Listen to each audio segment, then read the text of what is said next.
So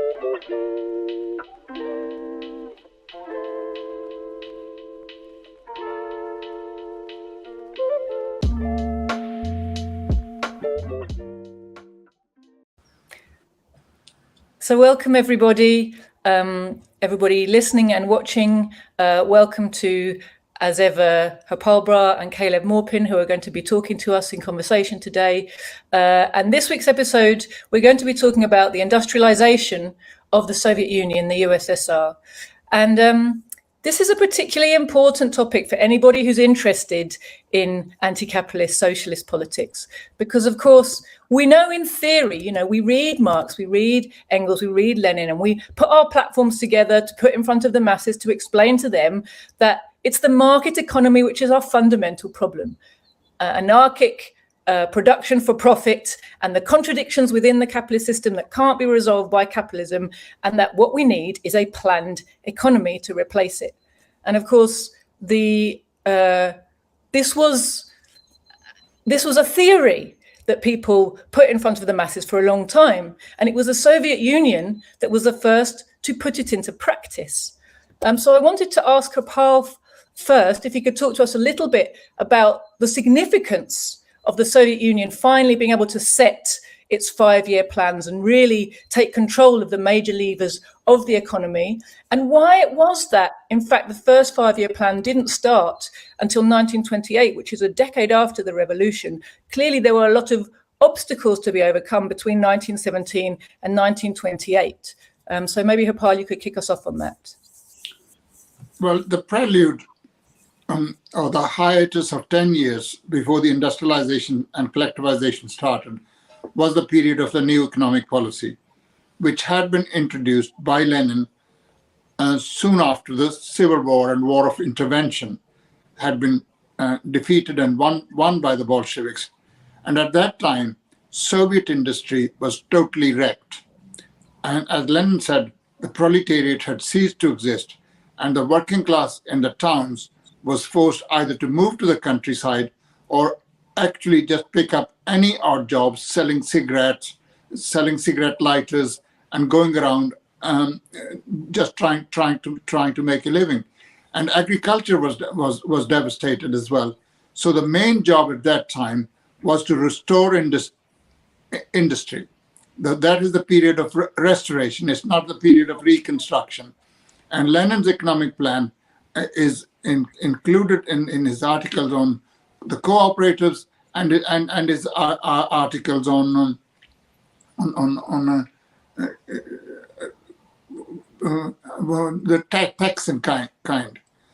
Because during the Civil War, what had happened was it was absolutely essential to get all the food that was available. So whatever the peasants produced and what they did not need for sowing their crops and feeding their families was expropriated by the Soviet state. It was called the system of surplus expropriation. Now, after the Civil War had been won by the Bolsheviks, that could no longer be done. As Lenin said, the military tactics of a frontal offensive would not work in the period of economic reconstruction. And that was very much shown by the mutiny that broke out at Kronstadt. And what Lenin said was, although it was utilized by socialist revolutionaries, Mensheviks, and various other counter-revolutionaries, nevertheless, the peasantry had a genuine grievance, and that could only be actually contained and worked with by allowing the peasants to sell a certain portion of their food to the state at fixed prices, and the rest they could keep and sell wherever they wanted to. So that was the system that operated. And during that period, Soviet industry was restored by end of 1927 to pre-war levels. So that had to be there. You can't start industrialization by passing a decree and saying, now you will industrialize. A lot of countries have tried to do, and it doesn't succeed. You have to create the economic basis of it. Also, industrialization would need food. And so would, how do you provide food to the army, and to the industrial workers. At that time, production was very much in the hands of either individual small farmers or the rich farmers known as the kulaks. So their production had to be reduced in importance compared with what the state could do. And in the meantime, through cooperatives and the extensive use of cooperatives and building of state farms and certain collective farms, the Soviet Union by 1928 was able to replace kulak production by production of the collective farms, etc. And that is really the basis of the starting of industrialization. That's why industrialization could not start earlier. Trotsky was a great critic of Stalin, that he hadn't started industrialization 3 years earlier. But as Stalin said, you cannot industrialize on the basis of slogans. You got to create the economic conditions, and those economic conditions were just not there. Thanks, Harpal. Caleb. Wow. Well, I mean, there's a lot that I could say, but I mean, the rapid industrialization of the Soviet Union and the real economic miracles that they carried out is like, it was a widely acknowledged fact at the time that it was happening. The whole world was in awe of what they were achieving. You can read the articles from the New York Times. You can read the articles from Time Magazine. I mean, it was just a fact that the Soviet Union was zooming ahead and raising people from poverty and constructing at a rapid pace. But, you know, and really, I guess I should say that discovering that was kind of a big political breakthrough for me, because I'd been told my whole life communism failed everywhere it's ever been tried. It's never had a single economic success. And, you know, I was growing up in the 90s and I was just hearing communism, you know, it's a nice idea, but never has it ever been successful anywhere. And I remember I actually got my hands on the book, The Revolution Betrayed by Trotsky. And I started reading it because I thought, well, maybe this will show how there could be some kind of communism that could be successful. And the first chapter of The Revolution Betrayed is called What Has Been Achieved. And it's just economic statistics about the rapid industrialization of the USSR. And I remember I was reading all about the electrification and all these statistics. And Trotsky, of course, is giving these like nitpicky criticisms, but he's acknowledging this huge rapid advance in industrialization of the Soviet Union. And I remember seeing this at the time and thinking, well, this can't be true, because everybody knows that communism has never been successful anywhere. It's never had a single economic achievement ever. This is just common knowledge. So I went and I got my hands on the encyclopedia and I read the part about the Soviet economy. And I read that what I'd been told and what everyone was repeating, what I'd heard in school, what I'd heard on television, what I've heard from everyone, that the Soviet Union had never had a single economic success, that was just not true. And the Soviet Union had vast economic successes, you know, industrialized the whole country, electrified the whole country, built a modern steel industry. The industrialization of the Soviet Union is a historical fact, and the whole world was marveling at what the Soviet Union was achieving at that time. Right? The rest of the world was having a Great Depression. And the fact that you know, that was hidden from us, and the fact that we continue to hear, still to this day, you'll hear people say the Soviet Union, oh, they never had a success. Socialism has never achieved anything, has never had any economic successes. This is so contrary to reality. I mean, what Stalin did with the 5-year economic plans was something the whole world marveled at, and is a real testament to what the Soviet Union and what socialism can achieve.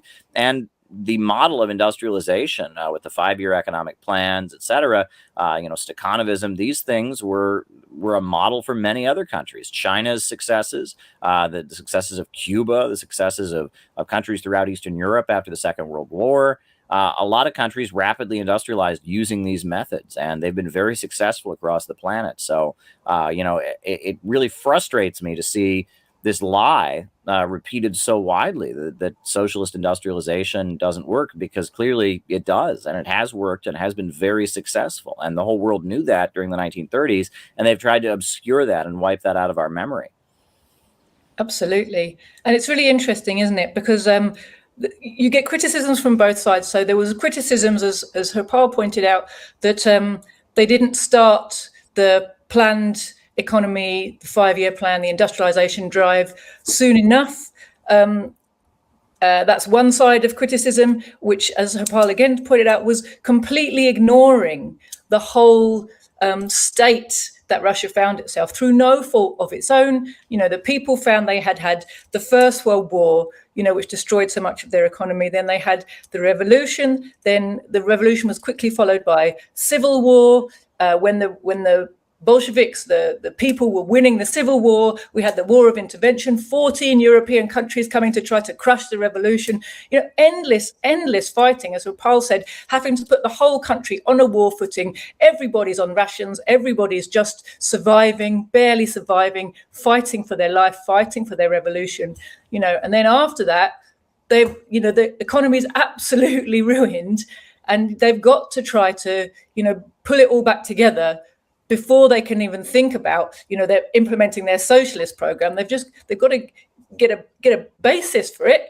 You can't collectivize poverty, as somebody's paraphrased somebody, and they really needed to create that basis in order to go forwards. But then, like you say, having started to implement socialism, everybody's criticizing them. No, you need the market. You need only capitalism, only competition, only capitalist competition gives people incentives. We're constantly told that, it's the only incentive for people to work, otherwise they're lazy. It's the only incentive for people to innovate, otherwise they just sit around and don't bother, stagnation. And yet, as you've pointed out, Caleb, during the period of the 5-year plans were being implemented and socialism was being, a socialist program was being implemented in the USSR, in the rest of the world, there was a Great Depression, the result of the capitalist crisis of overproduction that the Soviet Union was escaping from. So, you've already started to talk about, the achievements of the 5-year plans, the industrialization drive in the Soviet Union. You mentioned briefly there the socialist emulation that came about, which kind of gives the lie to the idea that you can only have competition and striving under capitalism, because socialism created in the Soviet Union a great flowering of socialist emulation and people trying to better one another in the cause of the people, in the cause of building the economy and building a better world.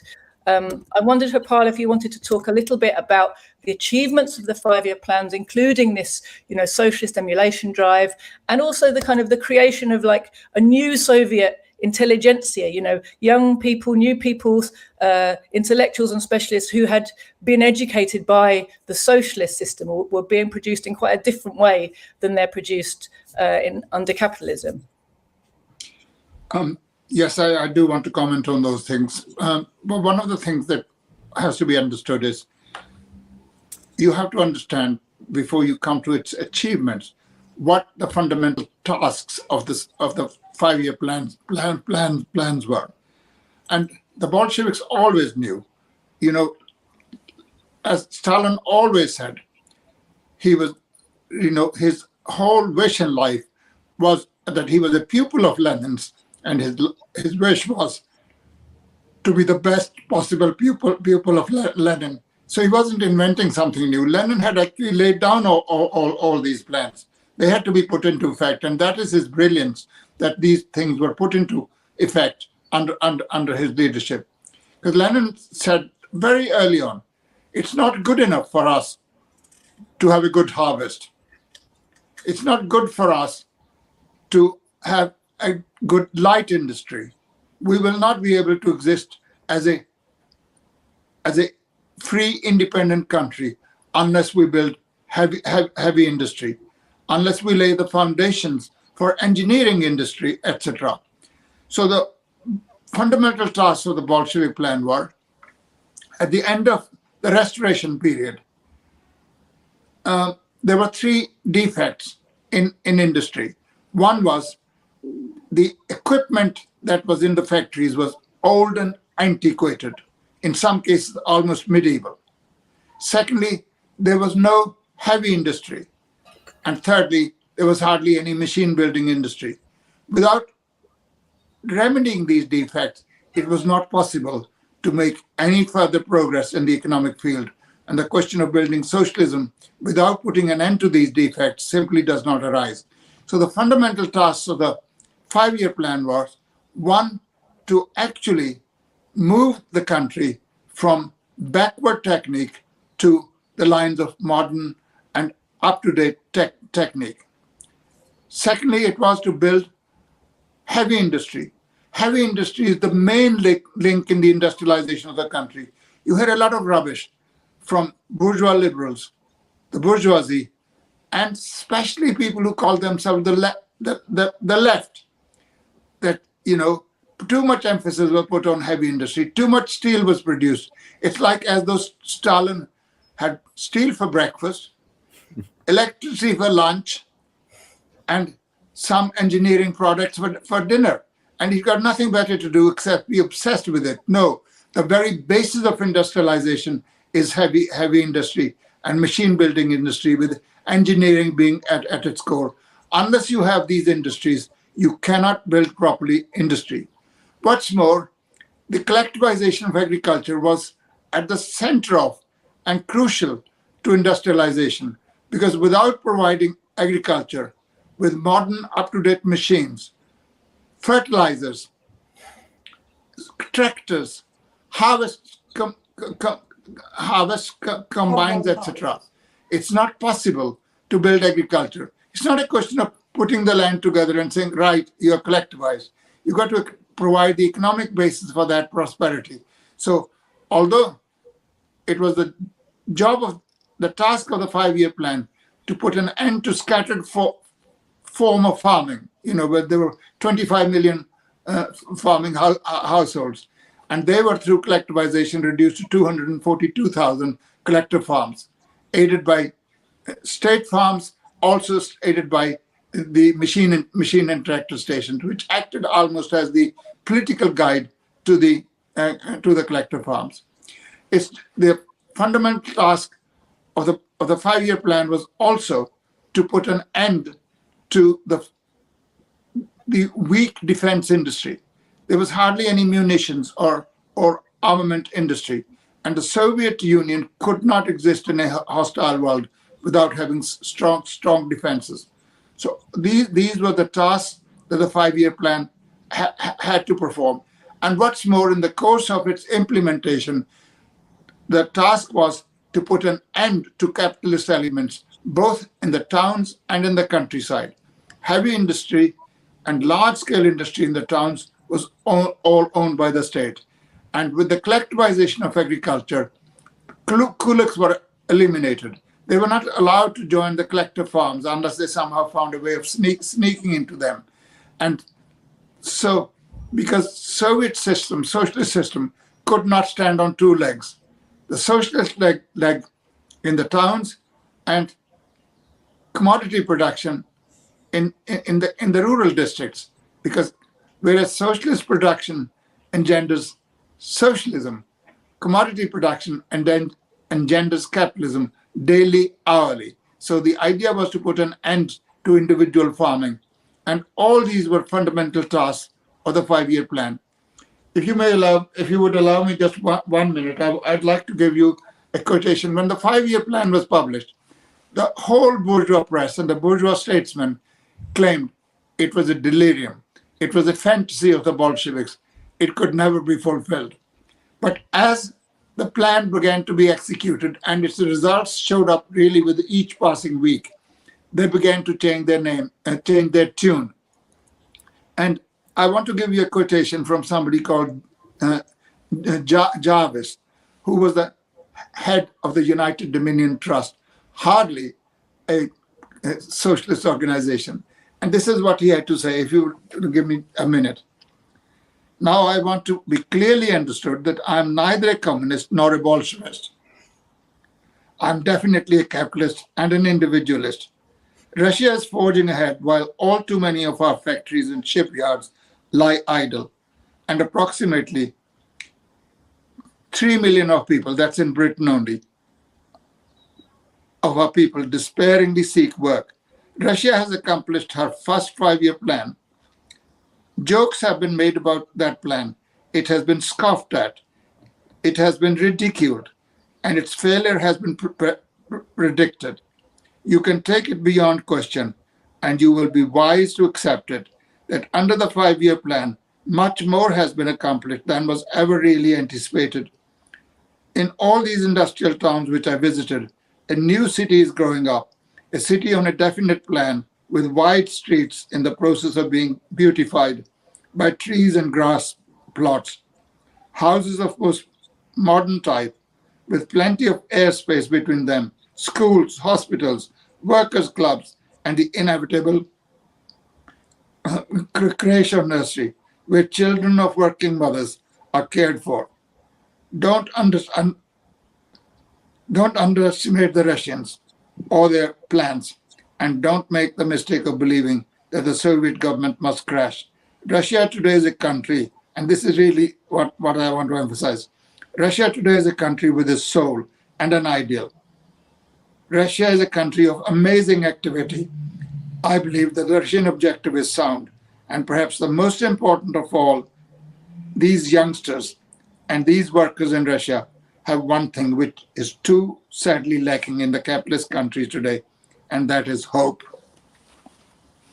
Now that is what, towards the end of the 5-year plan, Mr. Jarvis, the head of the United Dominion Trust, had to say. Trotsky, whose book Caleb has just referred to, Socialism Betrayed.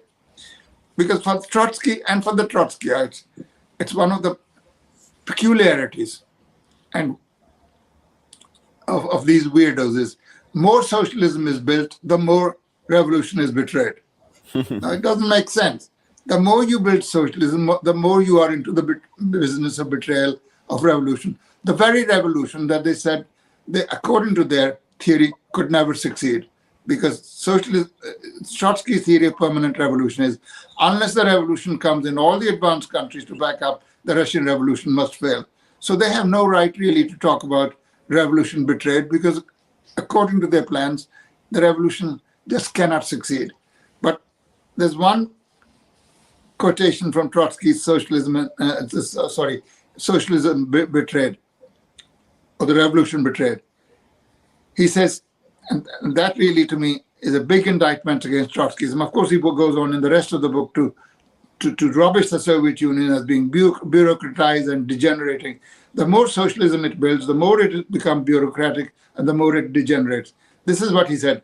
Socialism has demonstrated its right to victory, not in the pages of Das Kapital, but in the industrial arena, comprising 1/6 of the Earth's surface, not in the language of dialectics, but in the language of steel, cement, and electricity, and against a background of stagnation and decline in the capitalist world. That's what Trotsky said. The rest of the book, of course, he had to make this admission.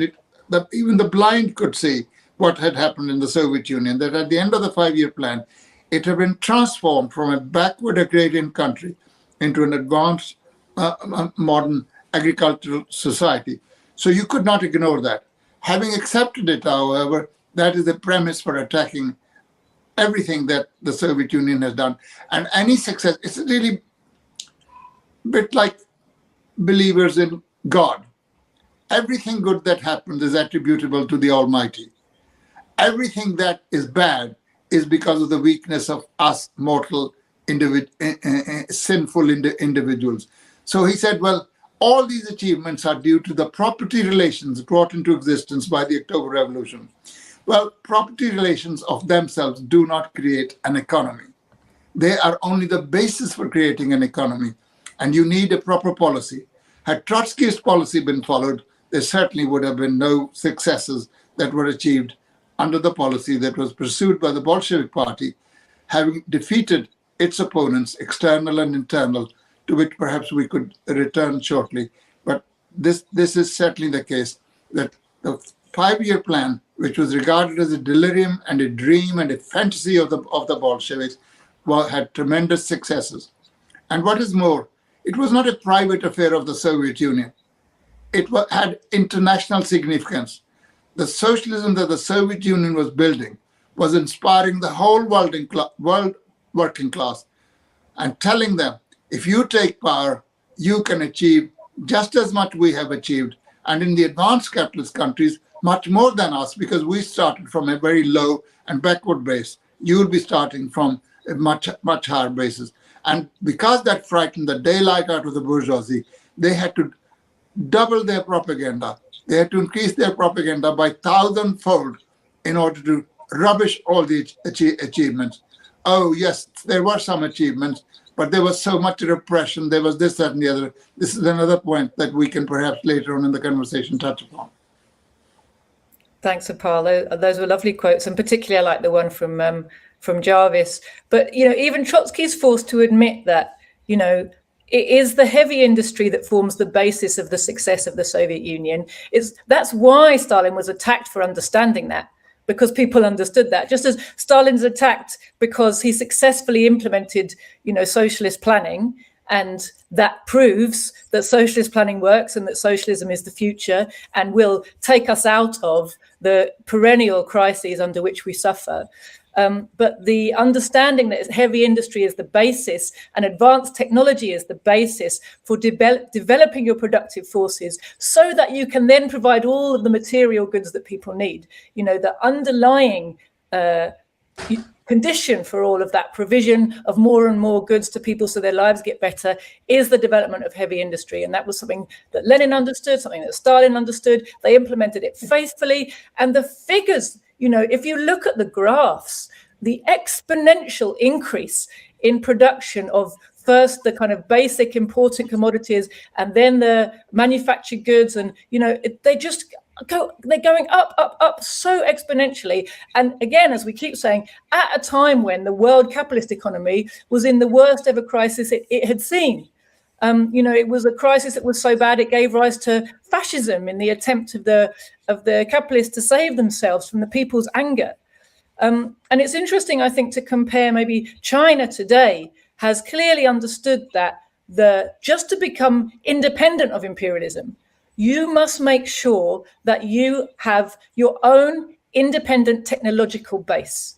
Russia today is benefiting very much from the legacy of the Soviet Union, that it has a defense industry that compares to anybody's and therefore cannot be pushed around. China's also understood that to defend yourself is to defend peace, to stop yourself from being invaded, to keep your people's security.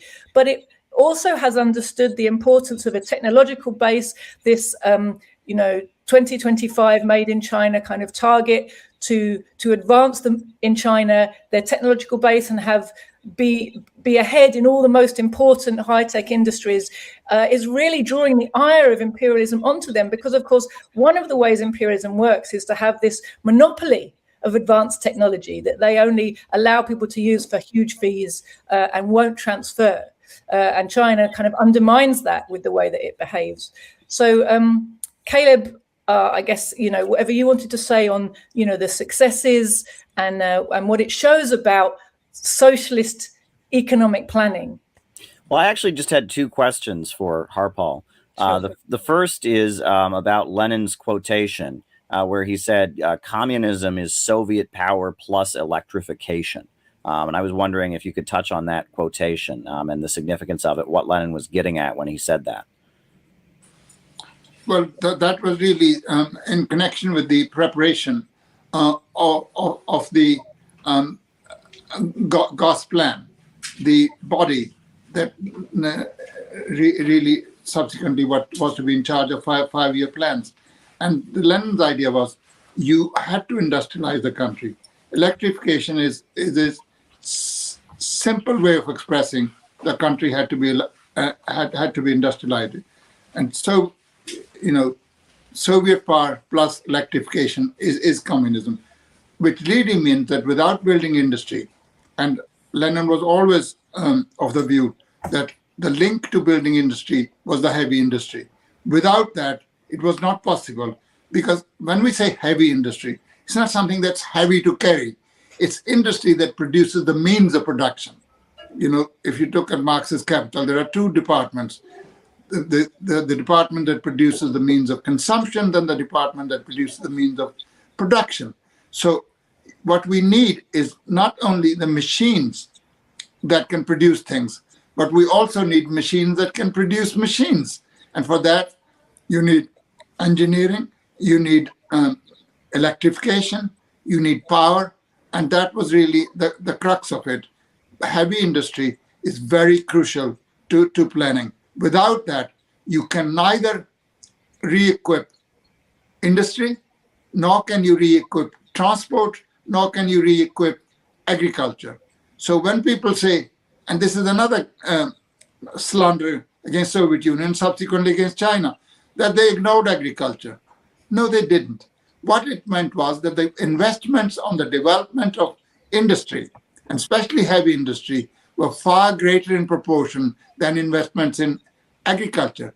But that also benefits agriculture, because by making these investments and making it possible for industry to supply the wherewithal that collective farms need, you had to develop a heavy industry. And the Soviet people understood that.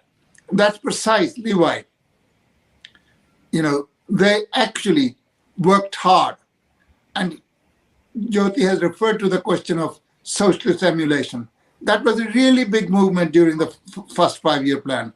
The second 5-year plan gives rise to the Stakhanovite movement. We come to that later. But it brought in Soviet emulation. And Stalin was able to declare proudly that the labor has in the Soviet Union become a matter of honor, a matter of glory, and a matter of valor. Sure. And I wanted to ask about H.G. Wells' interview with Stalin, because there's a great conversation between Stalin and H.G. Wells. I believe it's from 1931 or 32. Maybe it was a little later than that. But can you touch on the significance of that conversation? I have to remind myself of what that conversation was about. H.G. Wells asked all sorts of questions, including personal ones. How did he survive all these trials and tribulations, and what exactly did he? I think I may be confusing it with his interview with Emmy. Okay. Well, one of the points that I remember that came up in with Emil Ludwig, where he compared himself to Peter the Great, because he was a great builder in the earlier times. He said, no, there's a lot of difference. Peter the Great was a representative of the feudal ruling classes.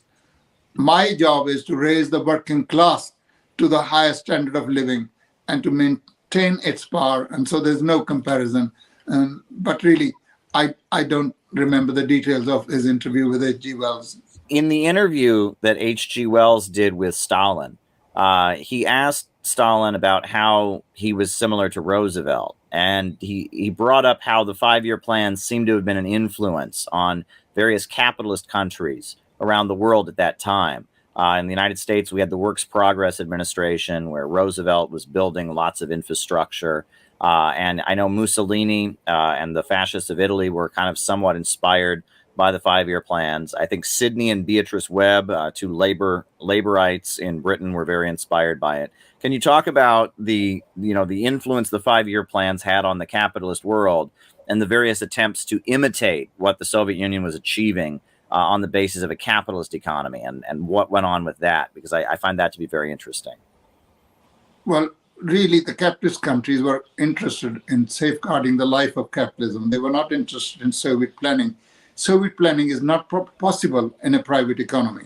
Whatever Roosevelt did, it cannot be compared to the 5-year plans in the Soviet Union. What the fascists did cannot be compared, because what the fascists did was that they either took direct or indirect control of certain industries which would help them in their wartime. And likewise, Roosevelt did certain things. He did introduce certain welfare measures, which subsequently after the war, every capitalist country had to introduce, because the working class was in such a state of despair, and it would not do well to the health of the capitalist system if the working class was to revolt against it. But the Soviet plan is of a completely different type, and it can only be done on the basis of the socialization of the means of production, on the basis of the public ownership, state ownership of the means of production. And that's what the Soviet Revolution had done. Soviet 5-year plans would not have been possible or feasible or realizable under the conditions of private property, because private property means private individuals have to produce. The state can give directions, it can give guidance, but no capitalist is obliged to produce, where capitalism only produces for profit. No capitalist will produce just because there is a 5-year plan and Roosevelt or Mussolini or Churchill has said you must produce. This does not happen. The capitalists only accept one incentive, that is profit. And if profit is not coming, it's not possible to realize any plan. But under the Soviet system, it's a completely different story. Not all industries pay all the time. There are certain industries which take 10 years to start being profitable. You know, heavy industry is one of those. It doesn't bring profits immediately. Textile industry, even better, liquor industry is immediately profitable. You start producing tomorrow in the morning, in the evening, there's a queue of people who want to buy a bottle and the profits come in. But heavy industry takes a long time to generate profits. And therefore, really, you can't compare those. Yes, of course, they had to take note. The Soviet economic planning had a devastating effect on the capitalist countries. They tried to imitate not the Soviet Union, but to take certain measures which would avert the collapse of the capitalist system. That's what they were doing. I've got a little question along the lines of about the technicalities of planning as well, because one of the things you hear these days from people who are kind of really into China, kind of China fans, I call them, and who want to say that everything China does is perfect socialism, they will justify China's reversion to mainly market mechanisms by saying that it's not possible yet for China to implement state planning. And the reason is because it's too complicated. And they will often say there's a kind of tech determinism, I think of it as, where people say, when we have the technology, when big data has got even bigger and we're able to use technology to help us, then China will be, when we've got the right software, when we've got the right programming languages, I've even heard people talk about, then China will be able to properly implement, full state planning. But right now, it's simply too complicated. And that's why they had to revert from a planned economy to a market economy. No, not at all. That's total rubbish, if you don't mind my saying so.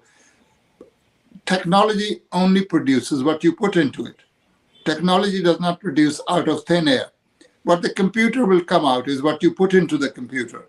Somebody's got to feed it. Somebody's got to tell it. And my answer to people is always like, you can make a plan on the back of a fag packet if you need to. You can do it with pencil and paper. And Gosplan was a brilliant example of that. I have to say, I do ask people to look at the eyewitness accounts of what was going on in the Soviet Union during this period, because they're so exciting to read. And I can't remember where it was, maybe in the Red Cardinal's book, Hewitt Johnson, that was his name, wasn't it? The Socialistics of the World. It might be in that book. There's the most glorious description of the process of planning and the atmosphere in Gosplan, their kind of headquarters of Soviet planning, when they were making the plans, and how it would iterate, how, people in the regions and areas would be asked to make their list of priorities, and they'd get sent in to Gosplan, and Gosplan would put it all together and say, right, well, we think this satisfies everybody. They'd send it back out. This is what we think the plan should be. And then, everyone would look at it and say, oh, well, yes, but no, and send in their kind of corrections or amendments or requests. Back it would go to the center, more planning, and this kind of iterative process of communication between this is not, we're always told it's a top-down economy, how terrible, people just being told what to produce and told what they're going to consume. And no, it was about fulfilling the needs of the people based on what was available, where they were now, where they reasonably could expect to get to in the next few years, what they would like to see happen, can we achieve it? And the sort of dynamism of that process and the atmosphere in the Gosplan office, clearly they didn't have big data and huge number crunching machines, but they were able to, with people, pens and paper, they were able to process all that information and set the wheels in motion of the entire Soviet economy, which was, on a massive scale. So maybe we'll kind of move on from that topic, because Dad, you were talking about that a bit before. Caleb, Can I comment upon the point you just made? yeah, do. Well, if the Soviet plans were successful on the basis of a lower level of technology than today's technology, and they're not succeeding now because they say we haven't got the technology, what it actually implies, these people don't actually think through what they're saying, is in order for the 5-year plan to be successful, you need lower technology, you need backwardness. Now, the technology we have should make planning more easy, not less easy, because what will take days to number crunch, you can do literally in minutes today. That eases the task, but the basic task of the 5-year plans is based on the social ownership of the means of production. That is the baseline. Without that, it's not possible to have any planning under any system, if you like. So people are just finding excuses for marketization of the economy. And like people who cannot explain why the Soviet Union collapsed, they'll tell you there was too much bureaucracy, there was too much repression, the government was interfering too much in the economy, all sorts of things. What they don't understand is the market that has corroded the old system, and over a period of 30, 40 years, it has led, obviously, to the restoration of capitalism. The market and planning are actually contradictory phenomena. They do not take place along with each other. It's not that they can go in parallel lines and suddenly at one stage they merge into socialism and socialist planning. Socialist planning is made possible, and the basis of socialist planning is the social ownership of the means of production. Without that, there is no socialist planning. Once you introduce the market mechanisms work in a completely different way. So I don't buy the thesis that, we don't have the tools and technology at the moment to be able to do planning. That's just an excuse for marketization.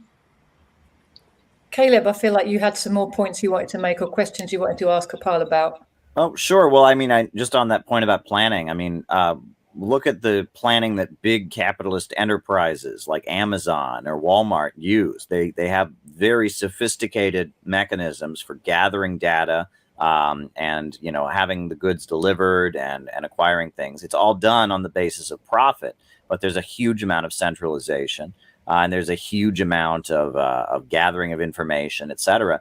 And so on the basis of socialism and planning an economy, that could be done as well. And some of these gigantic capitalist corporations kind of show that the idea that planning couldn't be carried out is just utterly false. It's just they carry out this planning in order to make profits. Libertarians and critics of socialism will often point to what they call the economic calculation problem. And they'll say, well, no one could ever possibly plan out an economy because it's just too complex. It's clearly not the case. The Soviet Union was able to, raise itself up, with economic planning, and we have very sophisticated mechanisms of gathering data now. So I think economic planning is very possible. Absolutely. We were talking a little bit about what the 5-year plans produced in terms of not only raising up the level of industry, raising up the level of agriculture, but therefore also raising up the level of everything in society for people, better housing, better food, better culture, all kinds of things came out of the 5-year plans, better education, better health services, better environment for people to live in.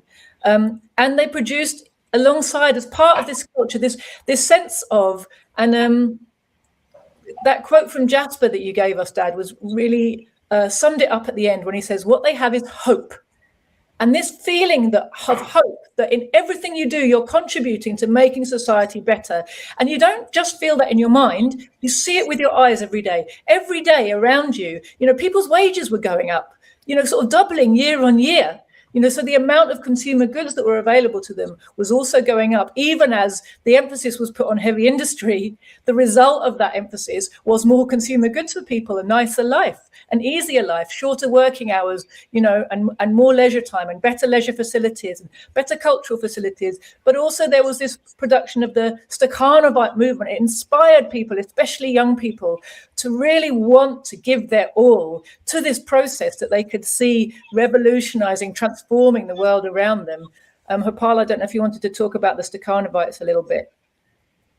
Well, the first 5-year plan was accompanied by socialist emulation, but that was still at the lower level. By the time the second 5-year plan comes and the Stakhanovite movement arose during the second 5-year plan, it arose on the basis of higher technique and higher technology and higher productive production methods.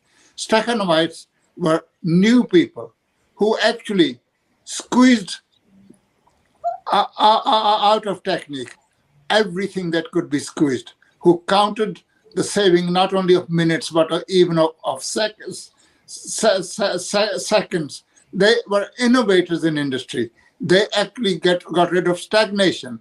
They got rid of old thinking.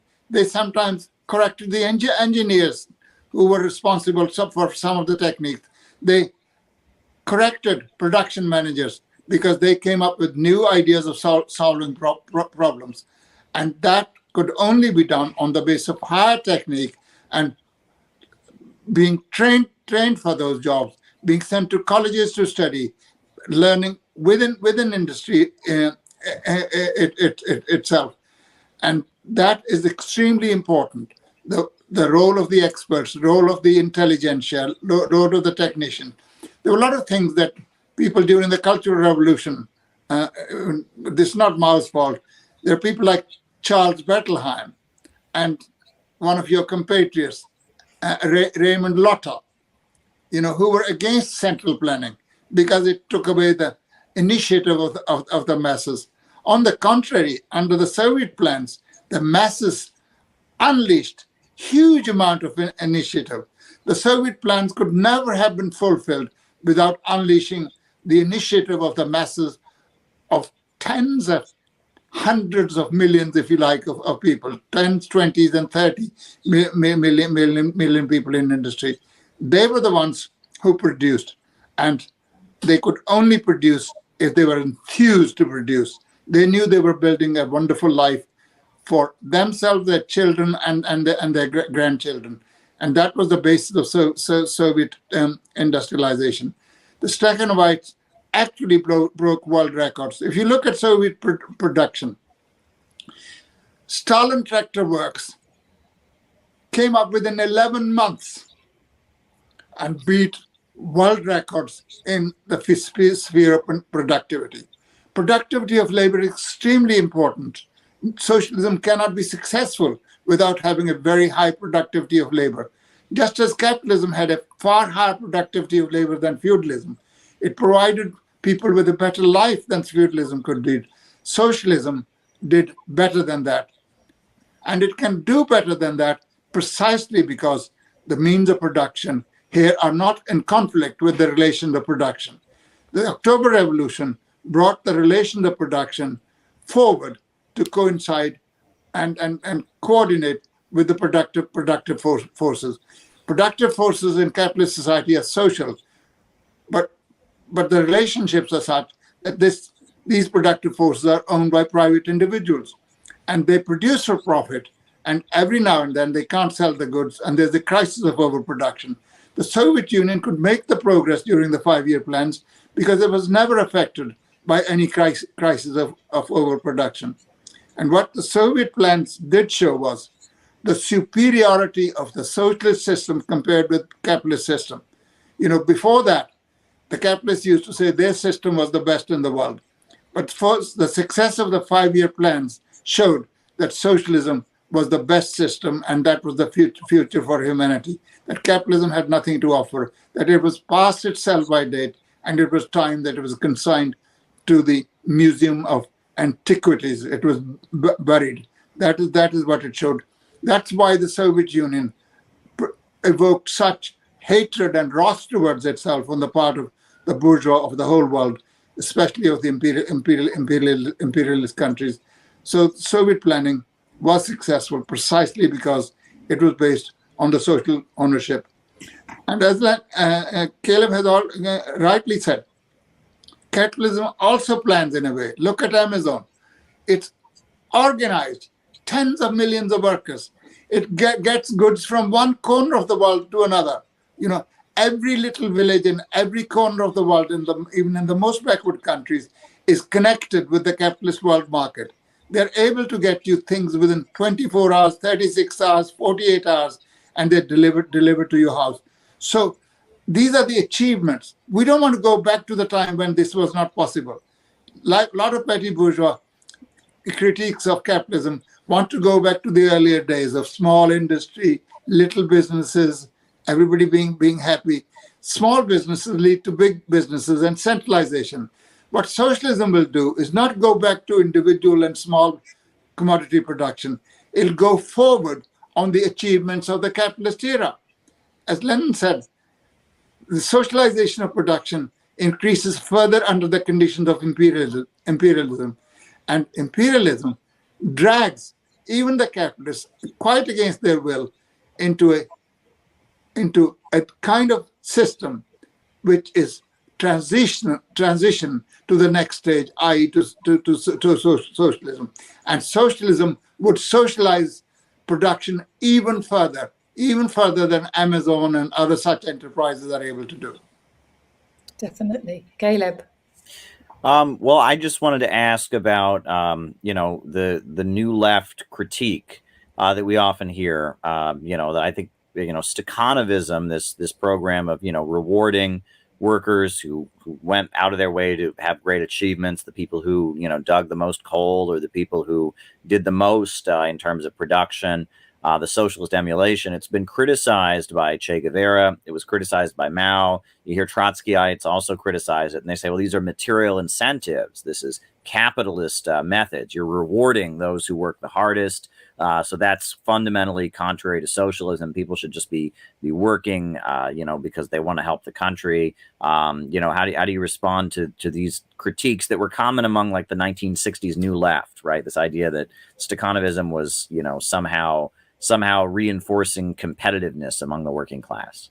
Well, that's again. Sorry, Dad, just before you answer, can I just ask you to explain who is Stakhanov? Because we keep saying Stakhanovite, like everybody knows, but has anybody heard of Stakhanov? Well, it's very topical. You must have heard of Donbass.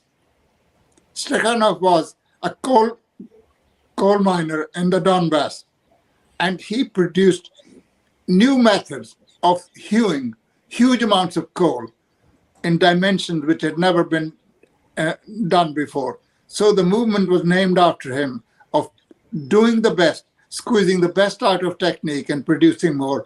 That is what Stakhanovite movement was about. It arose in the Ukraine, in the Donbass region, but it spread to all industries, not just coal mining. The other point that we were discussing is incentives. We touched upon it on an earlier occasion. Marxism does not stand for equality. There's no equality under socialism, and there's no equality under communism, i.e. the higher stage of socialism. Under socialism, you do work according to your ability, and you're paid according to the work you put in. Under the higher stage, each according to his ability, each according to his needs. Again, somebody's needs might be greater, but they may not be able to contribute much to production. They're too old, they have physical disability, they have mental disability, all sorts of things, but you still have to look after people. So there's no equality. So the whole idea that you will abolish all incentives of wage differentials under the earlier stage of socialism is anti-Marxian, and it is petty bourgeois. It's not. It does not stand to reason or economic practice. And the second thing is that incentives corrupt people. Stalin said, "Comrades, freedom alone is not enough. The October Revolution has freed people from exploitation and from oppression, but you cannot live on freedom. People need to have butter, people need to have food, people need to have bread, and all the rest of it. And unless you provide people, unless you make their life joyful, they are not happy to work in the circumstances. So incentives being given to people to produce within certain limits are not contrary to socialism.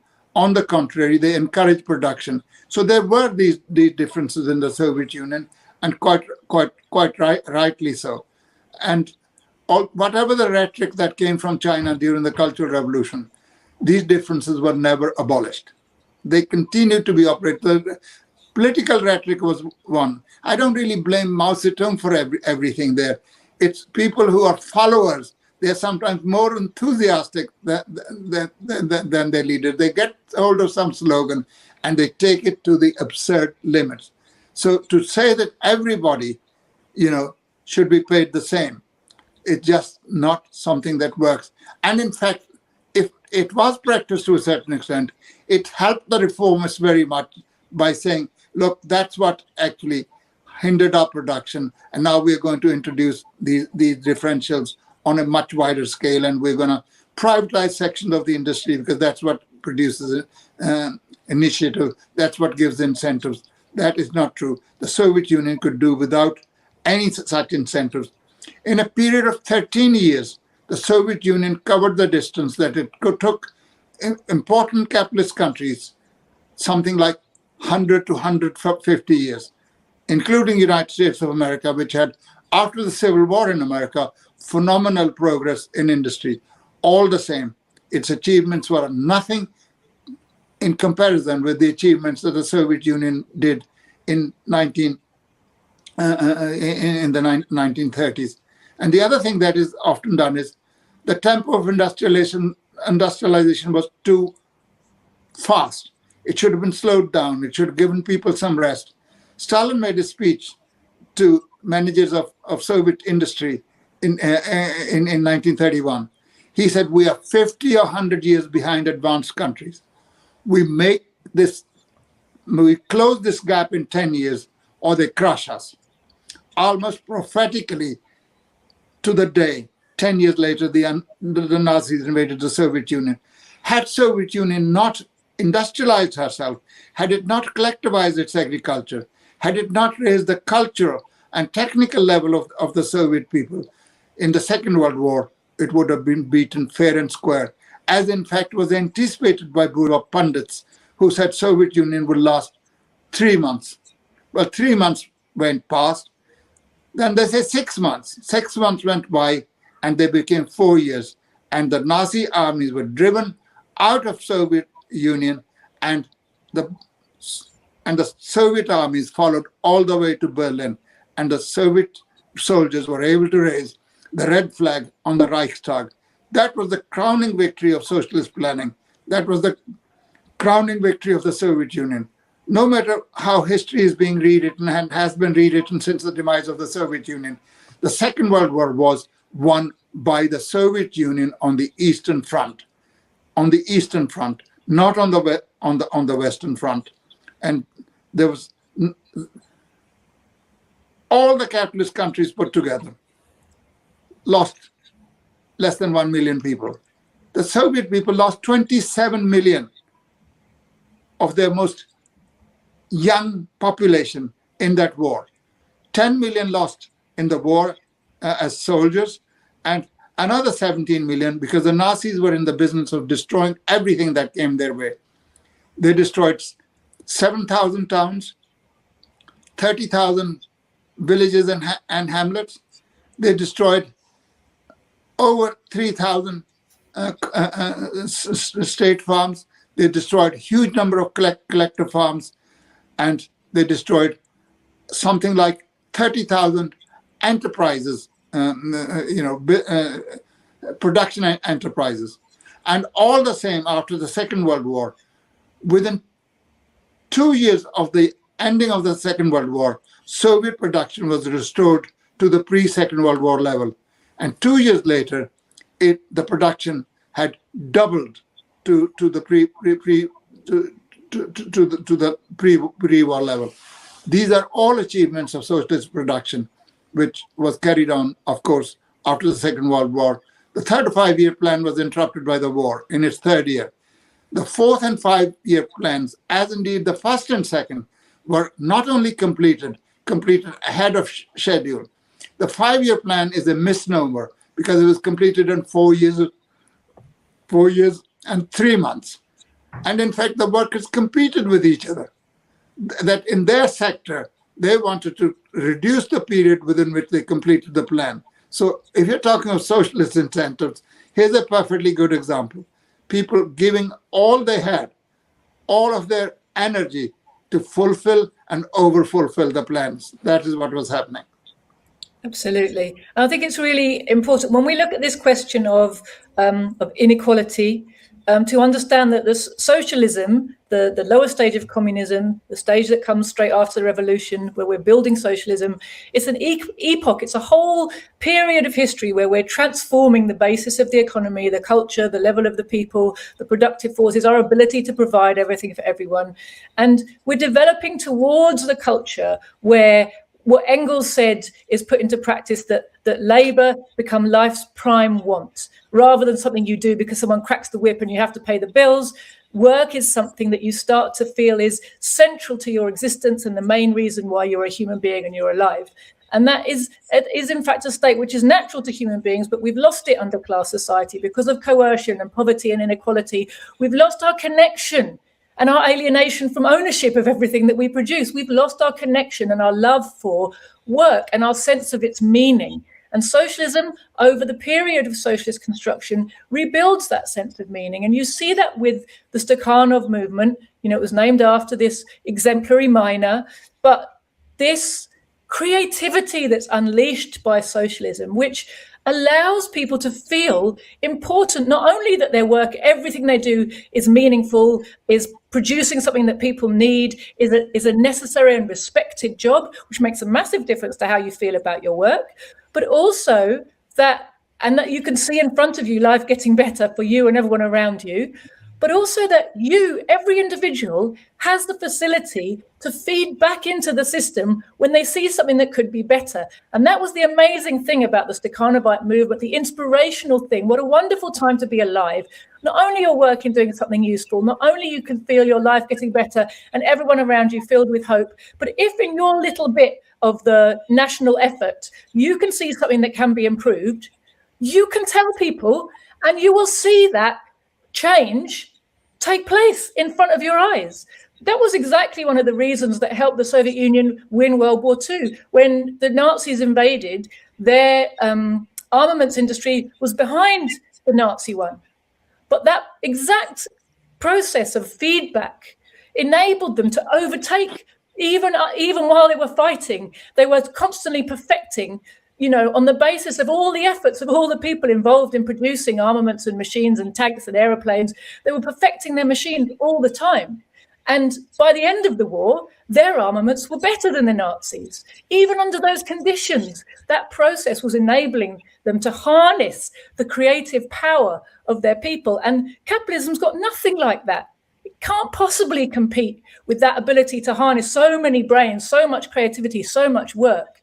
You know, no wonder that, you know, society just exponentially starts to grow on all fronts. So, we see the germs of that in capitalism, in imperialism, with, as you talked about earlier, Harpal, that imperialism, and you were saying it, Caleb, imperialism socializes within sectors. An area gets monopolized and the monopolies are planning within their sector, but they've got limits on their ability to plan and limits on their ability to sell, you know, which mean that, you know, their plan can't produce, you know, welfare for the people. It can only help them to maximize their profits, you know, but they are laying the groundwork, as Lenin said in his book on imperialism. They're making it, you know, more simple for us to construct socialism. You know, we in our countries, in America, USA, in Britain, we're not going to have to worry about expropriating or bringing along, collectivizing lots of tiny peasants. We've got agribusiness.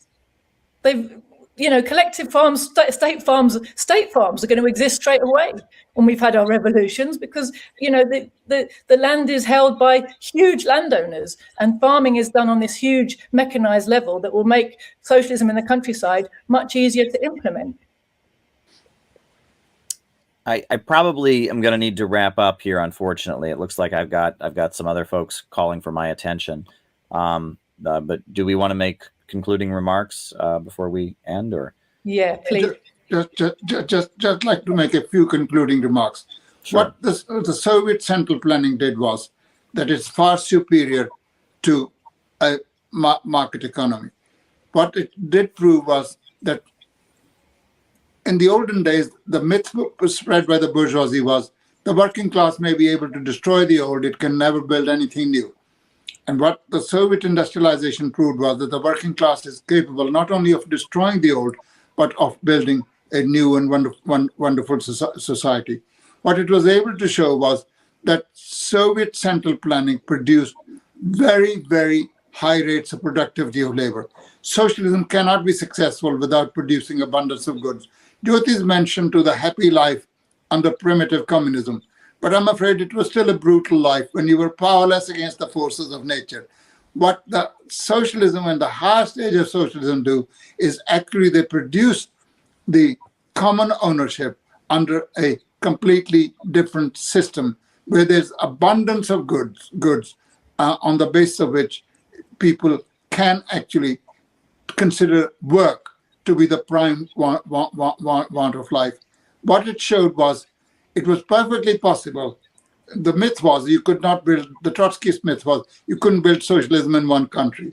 And the successes of the Soviet Union proved that it was possible to build socialism even in one country taken singly. It showed that the life of working people improved, not only in terms of wages, that was only a part of it, but the social provision that was there. You know, if you got your accommodation at very low cost, if you got your schooling free of charge, if you had nurseries and creche at workplaces, if you had holiday resorts for children during summer holidays, which are under our system only available to the privileged, very rich people. If you got all those facilities, it didn't matter what your pay-home packet was, because it's not, pay-home packets don't buy anything by themselves. So if all those facilities are available, there's no need to worry. The Soviet Union, by the end of the first 5-year plan, was able to introduce 7-hour-a-day work day in all surface industries, something which was not introduced several decades after the end of the Second World War in capitalist countries. It was able to provide for the liberation of women. And you're told Stalin killed, 200 million people. But between the 1930 and 1934, Soviet population had increased by 8 million. If so many were being killed, the population simply would decline. It would not increase. I mean, the restoration of capitalism in Russia has led to a huge reduction in the population of the country through a number of sources, which we cannot discuss because Caleb's got to go. So all in all, it showed the superiority of the socialist system as against the capitalist system, and the superiority of central planning as opposed to anarchic commodity production, or as opposed to decentralized production, as was being advocated by the likes of Raymond Lotta and Charles Bettelheim from France, who railed against the dictatorship of centralized planning and centralized management. Centralized planning alone gives you the opportunity for producing very cheaply, for increasing the ability, your technical abilities, and for helping the process of accumulation so that more resources can be devoted to increasing production. So all in all, it was really a wonderful advertisement for socialism. And we will one day come back to it. History moves in this way. It has not moved as was to be expected, thanks to Khrushchevite revisionism and the ravages it has wrought. But, as Chernyshevsky would say, our day will come and there'll be joys in our street. And I really think that there's no need to lose hope. Faint hearts lose hope. We have to stand up and stand for it, even if the whole world goes around saying we're wrong, we are mad. That doesn't matter. As far as I'm concerned, the whole world that opposes us is mad. We are not mad. And in the end, they'll have to come back to it and learn the proper way of conducting an economy. Thank you. Last word to you, Caleb. And thank you.